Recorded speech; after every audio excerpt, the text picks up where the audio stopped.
राहुल देव बर्मन हिंदी फिल्मों के एक प्रसिद्ध संगीतकार थे। इन्हें पंचम या पंचम दा नाम से भी पुकारा जाता था। मशहूर संगीतकार सचिन देव बर्मन व उनकी पत्नी मीरा की ये एकलौती संतान थे। अपनी अद्वितीय सांगीतिक प्रतिभा के कारण इन्हें विश्व के सर्वश्रेष्ठ संगीतकारों में एक माना जाता है। माना जाता है कि इनकी शैली का आज भी कई संगीतकार अनुकरण करते हैं। राहुल कोलकाता में जन्मे थे।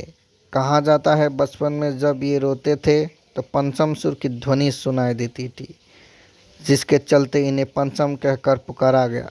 कुछ लोगों के मुताबिक अभिनेता अशोक कुमार ने जब पंचम के छोटी उम्र में रोते हुए सुना तो कहा ये पंचम में रोता है। तब से इन्हें पंचम कहने जाने लगा। इन्होंने अपनी शुरुआती शिक्षा Ballygunge government high school Kolkata से ली थी। बाद में उस्ताद अली अकबर खान से सरोद भी सीखा। इनके पिता सचिन देव बर्मन, जो खुद हिंदी सिनेमा के एक बड़े संगीतकार थे, ने बचपन से ही आर.डी. बर्मन को संगीत के दांव पेच सिखाना शुरू कर दिया था। राहुल देव बर्मन ने शुरुआती दौर की शिक्षा बालीगंज सरकारी हाई स्कूल कोलकाता से प्राप्त की। केवल 9 वर्ष की उम्र में उन्होंने अपना पहला संगीत ए मेरी टोपी पलट के को दिया, जिसे फिल्मी फंतूस में उनके पिता ने इस्तेमाल किया।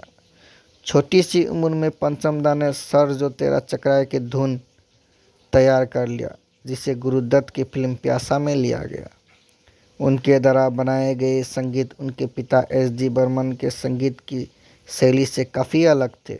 आर.डी. बर्मन हिंदुस्तानी के साथ पाश्चात्य संगीत का भी मिश्रण कर रहे थे, जिससे भारतीय संगीत को अलग पहचान मिली थी। लेकिन उनके पिता सचिन देव बर्मन पाश्चात्य संगीत का मिश्रण राज नहीं आता था। आर.डी. बर्मन ने अपने करियर की शुरुआत बतौर एक सहायक के रूप में की। शुरुआती दौर में वो अपने पिता के संगीत सहायक थे।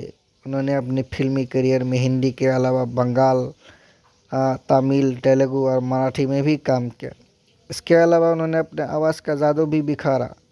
उन्होंने अपने पिता के साथ मिलकर कई संगीत दिए, जिससे बाकायदा फिल्मों में प्रयोग किया जाता था। संगीतकार के रूप में आर.डी. बर्मन की पहली फिल्म छोटे नवाब 1961 थी, और जबकि पहली सफल फिल्म तीसरी मंजिल 1966 थी।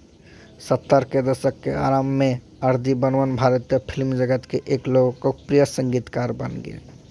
उन्होंने लता मंगेशकर, आशा भोसले, मोहम्मद रफ़ी और किशोर कुमार जैसे बड़े कलाकारों से अपनी फिल्मों में गाने गवाए। 1970 में उन्होंने 100 फिल्मों में अपनी संगीत दी, जिससे कटी पतंग काफ़ी सफल रही। यहाँ से आर.डी. बर्मन संगीतकार के रूप में काफ़ी सफल हुए। बाद में यादों की बारात, हीरा पन्ना, अनामिका आदि जैसे बड़े फिल्मों में उन्होंने संगीत दिए। आर.डी. बर्मन की बतौर संगीतकार अंतिम फिल्म 1942 अ लव स्टोरी रही। बस 1994 में इस महान संगीतकार का देहांत हो गया। आर.डी. बर्मन ने अपने जीवन काल में भारतीय सिनेमा को हर तरह का संगीत दिया। आज के युग के लोग भी उनके संगीत को पसंद करते हैं। आज भी फिल्मी उद्योग में उनके संगीत को बखूबी इस्तेमाल किया जाता है। धन्यवाद।